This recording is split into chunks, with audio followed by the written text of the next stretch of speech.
Good morning everyone. આજે 2 March 2021 એટલે કે મંગળવાર.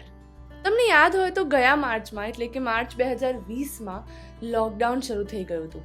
18મી માર્ચથી સ્કૂલ અને કોલેજ બંધ થઈ ગઈ હતી અને 25મી માર્ચથી નેશન વાઇડ લોકડાઉન હતું. એને 1 વર્ષ થવા આવ્યું. ઘરમાં ને ઘરમાં 1 વર્ષ થવા આવ્યું.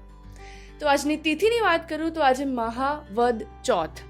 અને હા, આજના કોટની વાત કરું તો એવા તો ઘણા લોકો છે જેમને એવું કહેતા વાર નહીં લાગે કે ના યાર આજે નથી મળવું, મારી પાસે સમય નથી. પણ એવા કેટલા લોકો જે તમારા માટે એમના બિઝી શેડ્યુલમાંથી સમય કાઢે, આમ સ્પેશિયલ ટાઈમ આપે. તો એવા લોકોને હંમેશા બીજા લોકોથી થોડીક વધારે પ્રાયોરિટી આપજો. એવા લોકોને તમારી જિંદગીમાં હંમેશા પોતાના ગળે લગાવીને રાખજો, કારણ કે એવા લોકો આજકાલ મળવા બહુ અઘરા હોય છે. તો તમારી સવાર સારી જાય, તમારો દિવસ સારો જાય. Good morning everyone.